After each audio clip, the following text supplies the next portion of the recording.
gue sih ngeliat polanya sama ya. Di awal ngegas Persija dengan Madura ketika ditanganin sama Mauricio Souza, dan ya kita tunggu aja apakah sejauh mana Persija bisa bertahan dengan gue ngelihatnya permainan mereka musim itu sangat merepresentasikan bait lagu itu. Lebih pede gitu.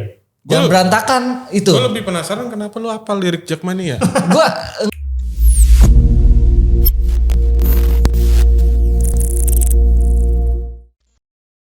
Persija Jakarta musim di start gitu ya, di awal musim ini, di start 4 laga ini tampil menurut gue sangat meyakinkan lah, tampil sangat impresif gitu di 4 laga ini, walaupun memang satu itu nggak sapu bersih ya, satu lawan Malut itu imbang gitu, tapi gue ngelihat banyak banget perbedaan dibanding Persija musim lalu. Terlebih dengan mereka kan 3 kali pertandingan itu menangnya cukup besar juga kan, menang meyakinkan banget gitu. Tapi kalau menurut kalian ada gak sih perbedaan paling mencolok gitu dari Persija musim ini? Menurut lu apa Di? Perbedaan paling mencolok? Iya. Persija musim ini dibanding musim sebelumnya? Iya. Banyak gitu. Oke. Apa dah mulai? Dari secara kasat mata aja kita bisa ngelihat permainan Persija musim ini lebih enak untuk dinikmati, lebih atraktif, lebih berani mengambil inisiatif penguasaan bola. Makanya kita bisa lihat hasil-hasil yang didapat sama Persija waktu menang lawan Persita, menang 4-0, terus kemudian lawan Malut. Persis Solo. Malut walaupun itu seri tapi posisinya posisinya Persija itu posisinya Persija ya dari Jakarta. Posisinya Persija itu kehilangan satu pemain, Rio Fahmi. Jadi dari segi permainan ya gue nggak tahu apakah karena mereka sesama Brazil, tapi kayaknya bukan soal faktor itu, lebih ke chemistry-nya memang ketemu aja gitu. Ini tim yang dibangun, klub ini berhasil membangun tim baik di dalam maupun di luar lapangan. Artinya kan ada chemistry yang harus dibangun ketika nggak ada pertandingan. Gimana pola komunikasi di luar pertandingan. Dari segitu musim ini juga Persija berasa lebih erat lah sejauh ini ya, dengan hasil, apalagi dengan hasil yang didapat sama mereka dari 4 pertandingan gitu. Terus juga ada beberapa pemain-pemain muda yang secara ternyata bagus nih orang gitu, kayak Arli Abdul Manan gitu. Yeah. Yang musim lalu memang ada Rehan Hanan, ada Doni Tripamungkas, tapi gue rasa di 2 pertandingan awal kemarin Arli udah mulai seenggaknya menunjukkan potensi, walaupun di 2 pertandingan setelahnya dia ngilang. Iya. Dicadangin ya. Dicadangin gitu. Jadi kalau ditanya perbedaannya apa ya dari segi permainan, dari segi hasil ya lebih, dari segi materi pemain juga lebih oke lah. Iya. Sejauh ini ya. Dan gue ngeliat memang Persija musim ini jadi tim yang paling menghibur ya. Secara permainan tuh kelihatan banget mereka main dan bisa mengimplementasikan ide dari si pelatihnya, paling enggak gitu. Kalau Mas Rawan ngelihatnya apa Mas? Apa yang paling berbeda dari Persija musim ini? Entah formasi atau? Kalau walaupun gue nggak nonton semua pertandingan Persija ya, tapi kalau dari sekilas yang di beberapa pertandingan ngelihat sama dari beberapa analisis teman-teman gitu, Persija musim ini lebih punya identitas, lebih punya karakter gitu. Katakanlah kita tarik mundur aja lah ke era sebelumnya di Carlos Peña misalnya. Carlos Peña ini kan gak tau ya, sependek pengetahuan gue ngeliat Persija Carlos Peña juga memang kayak gak punya karakter yang jelas gitu. Skema permainan sering banget berubah gitu. Persija musim lalu kan kayaknya formasi juga gak pakem kan ya. Ada beberapa perubahan formasi di tengah jalan sering banget gitu. Dan Persija musim lalu juga tipikal Persija yang reaktif, yang cenderung pragmatis, umpan-umpan long ball dan banyak gak efektif dan lain sebagainya. Walaupun secara komposisi squad sebenarnya cukup mendukung walaupun belum maksimal gitu. Dan musim ini bersama Mauricio Souza kelihatan banget Mauricio Souza punya apa ya? Punya ide. Dan ide itu dibekali amunisi yang cukup oleh manajemen gitu, dengan mendatangkan pemain-pemain yang sesuai dengan idenya dia, dan akhirnya permainan progresif, permainan ball position, permainan agresif, dan perangkap offsetnya bahkan bagus Persija musim ini kan, termasuk salah satu bahkan tim yang paling produktif juga kan sampai sejauh ini dengan kebobolan baru 2 kalau nggak salah. Dan itu kelihatan banget Persija musim ini cukup komplit, punya karakter dan menghibur. Itu sih kelihatannya. Iya ya, kalau gue ngelihatnya memang beruntung ya memang kayaknya Mauricio Souza ini punya list pemain yang ternyata sesuai budget manajemen pada akhirnya. Semuanya tuh ya di iniin lah gitu, maksudnya di okein gitu.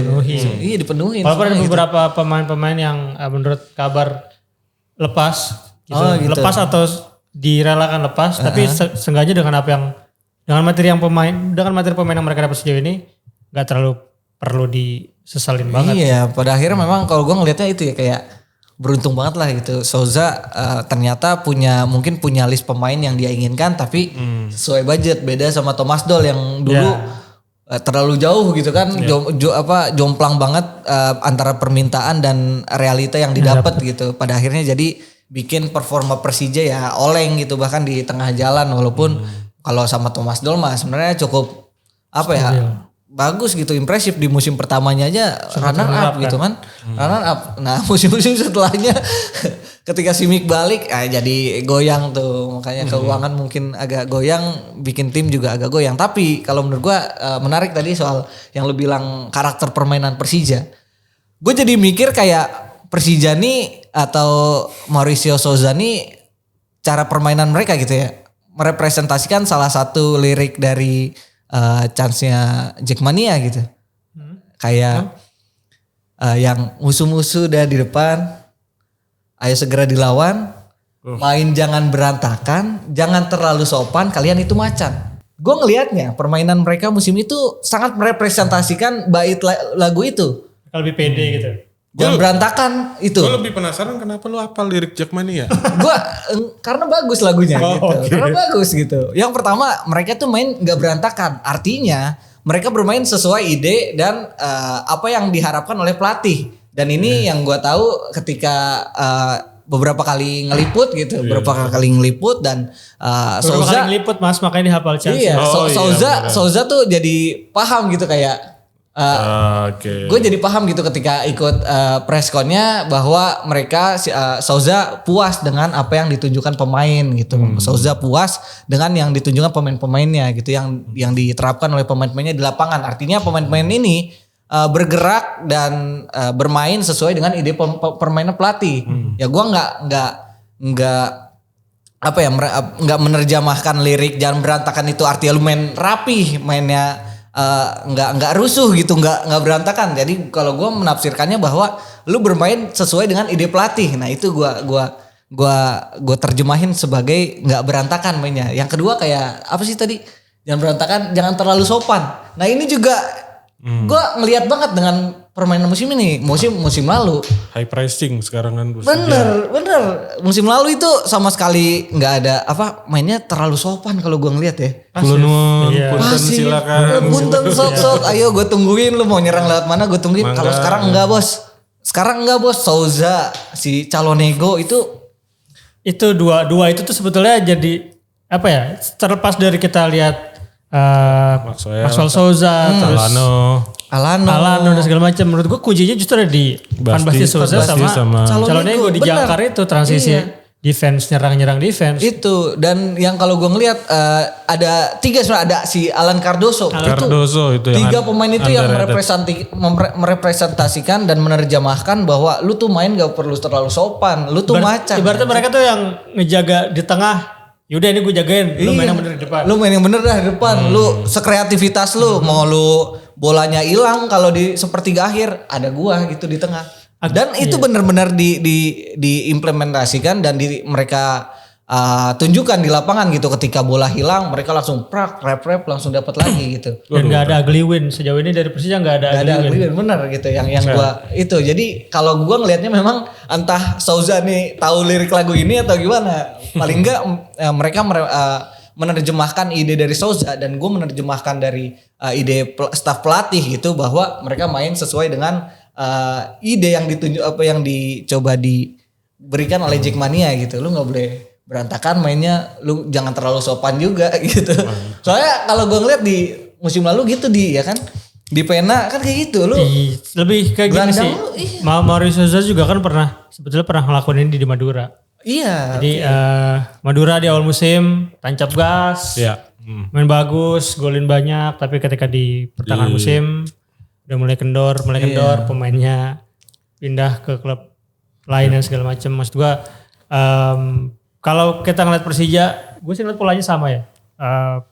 Di awal ngegas Persija dengan Madura ketika ditanganin sama Mauricio Souza, dan ya kita tunggu aja apakah sejauh mana Persija bisa bertahan dengan level permainan dan ritme permainan yang sejauh ini mereka kasih lihat gitu. Ya dengan konsistensi itu sebenarnya kalau di liga kan itu ya yang penting ya. Apakah ada? Iya. Maraton kan. Benar. Nah kalau menurut lu gimana Mas? Apa sih sebenarnya ide yang mau ditunjukin sama Mauricio Souza dengan permainan yang lu bilang tadi, dengan produktivitas yang tinggi, dengan kebobolan juga nggak terlalu banyak. Sebenarnya apa yang kalau lu lihat dengan Mauricio Souza ini? Permainan yang diterapkan oleh. Sebenarnya ya kayak yang Abdi bilang juga, ini sebenarnya udah karakteristik Mauricio Souza ya. Dia lebih mengedepankan ball position, lebih mengedepankan transisi cepat, negatif positif, dan lebih mengedepankan permainan pressing tinggi gitu. Dan itu udah benar-benar ditunjukkan, dan ternyata pemain-pemain Persija ini bisa mengimplementasikan semua idenya Souza ini dengan cukup baik, dan itu terbukti dengan hasil di lapangan gitu. Walaupun tadi sempat dibilang gagal menang sekali, tapi itu tetap secara permainan overall sudah merepresentasikan apa yang diinginkan Souza. Tinggal permasalahannya benar tadi gimana ke depannya konsistensi ini, karena permainan dengan tipikal seperti ini kan membutuhkan stamina yang cukup tinggi ya. Butuh kualitas fisik yang bagus juga, dan ini maraton, dan pada akhirnya perjalanan masih panjang. Persija seberapa sanggup untuk terus bermain konsisten seperti ini gitu. Apalagi ketika mungkin 1-2 pemain nggak bisa main. Nah ini kan puzzle-nya pada akhirnya akan bolong satu gitu. Ketika misalnya Cardoso nggak bisa main di kiri, dan mungkin ada masalah nanti untuk serangan ataupun pertahanan gitu. Basti nggak main di tengah misalnya, itu yang akan jadi PR nanti untuk Mauricio Souza ke depannya sih sebenarnya. Udah mulai kelihatan sebetulnya pas Alano nggak main lawan Malut. Kalau pas Alano nggak main iya benar kelihatan. Dari segi kreativitas serangan sangat berkurang karena hasil gitu. Iya, entah kenapa waktu ada di pertandingan lawan Malut kok nggak salah ya, bahwa dia ide permainannya si Souza ini memang dia coba ngalirin bola tuh ke sayap gitu. Dia ngandelin sayapnya, dan biarkan sayap mereka yang berkreasi. Dan Alano kita tahu ini pemain playmaker dari samping gitu. Dia bisa menusuk lewat tengah, gue nggak tahu, memang ini orang kreatif banget gitu, dan secara permainan juga bagus banget gitu. Gol ketika lawan Dewa tuh yang waktu terakhir. Ya itu benar. Nick Keepers tuh. Iya. Itu kan maksudnya skill ini pemain dengan skillnya teknik tingkat tinggi juga nih. Tapi Persija juga kan sejauh ini ya lagi-lagi soal apa ya, endurance ya, soal sejauh mana mereka bisa tahan dengan level dan intensitas permainan kayak gini. Sejauh ini mereka juga belum ketemu lawan-lawan yang di liga juga ada di peringkat atas. Mereka belum ketemu Borneo, mereka belum ketemu PSIM. Kita juga nggak usah ngomong belum ketemu tim-tim besar lain kayak Persib dan Persebaya. Jadi masih banyak ruang Persija untuk ngebuktiin apakah mereka sebetulnya, kalau sejauh ini kan mereka dianggap sebagai salah satu tim favorit lah ya. Sejauh mana mereka bisa buktiin kualitas mereka gitu ngelawan tim-tim yang mereka lawan Dewa bisa menang, tapi ternyata kan ya Dewa juga sejauh ini juga walaupun musim lalu main bagus, so far Dewanya juga lagi belum menemukan juga, sentuhannya gitu. ya. Dewa juga ya. Iya, kalau gue ngeliat memang kayak Mauricio Souza secara ofensif kita udah jelas ngelihat, bahkan dari skemanya itu dia meninggalkan 2 pemain di belakang gitu. 2 atau enggak biasanya antara 2-3-5 atau 3-2-5 gitu, biarin si pemain tengah ini yang menjaga si 5 pemain di depan itu. Dan si Ivan Basti Sosa sama Calonigo ini memang komponen penting. Gua nggak tahu dah kalau misalkan pemain ini ada cedera aja salah satu, bakal siapa yang bisa gantiin gue nggak ngerti itu siapa. Itu mereka tuh kayak Sadusute sama Rohit waktu 2018. Iya benar. Itu benar-benar anjir, gue nggak tahu dah itu kalau mereka salah satu ada yang cedera atau akumulasi kartu, gue belum tahu nih siapa yang bisa gantiin, karena so far kalau gua ngelihat Hanif itu permainannya agak jorok ya kalau ngambil bola gitu kan. Sangat riskan banget nih kayak Hanif, kayak kalau musim kemarin ada Abimanyu yang tiap main kartu kuning gitu. Nah, kalau Calonigo sama Van Basten ini keras. Dia ngelanggar tapi nggak berpotensi kartu gitu loh. Janggal juga nih pemain, bagus banget nih kayak lu ngelanggar tapi ya cuman profesional foul aja biasa gitu, kayak ya udah emang gua niat ngelanggar lu tapi nggak ada potensi buat kartu gitu. Artinya nih pemain-pemain pinter gitu. Selain cerdas dari segi bertahan, mereka juga dua-duanya tuh jadi apa ya, poros utama serangan Persija gitu. Ya waktu kemarin lawan Dewa, Van Basten juga kan golin. Iya, golin juga. Golin. Jadi arah distribusi bola semuanya mereka yang ngatur gitu. Dan kalau gue sih pernah berpikir bahwa ini pemain yang dibutuhin di Liga Indonesia gitu loh Mas. Karena musim kemarin kayak pemain kayak Ramon Bueno sama Gayos, mereka pemain bagus. Gue akuin mereka pemain bagus. Tapi buat di Liga Indonesia kualitas mereka tuh nggak pas dan terlalu nanggung gitu. Gayos dia bagus distribusi bola buat di depan doang, tapi kreativitasnya juga kurang. Ramon bagus buat jadi di playmaker, tapi buat defense-nya kurang juga gitu. Nah, ketika dua pemain Van Basten Sousa sama Calonigo yang dari segi distribusi bolanya bagus, terus defense-nya apalagi. Nah, ini yang dibutuhin buat di Liga Indonesia. Nih Sousa sih walaupun baru semusim paham banget ya di sepak bola Indonesia gitu loh. Nah, kalau menurut lu siapa di pemain yang sebenarnya jadi pembeda musim ini? Van Basten, kalau gue sejauh ini ngelihat perannya dia di lapangan lebih, sebenarnya orang underrated kan, orang terlalu fokus sama Alano, orang terlalu fokus sama Maxwell, tapi banyak yang luput kalau sebetulnya titik di mana si Van Basten Sousa dan Calonigo beroperasi ini juga jadi, itu kan pintu masuk serangan dan titik mula ketika memulai serangan kan, pintu masuk serangan lawan dan titik mula memulai serangan, jadi menjadi pembeda menurut gue ya di lini jangkar tersebut gitu. Jadi mereka bisa ibarat pintu air, tahu kapan harus nutup, tahu kapan harus buka, jadi nggak banjir Jakarta gitu. Benar Van Basten berarti itu ya gila terang. Kalau menurut Mas siapa? Apa dari lini serang yang membantu produktivitas Persija?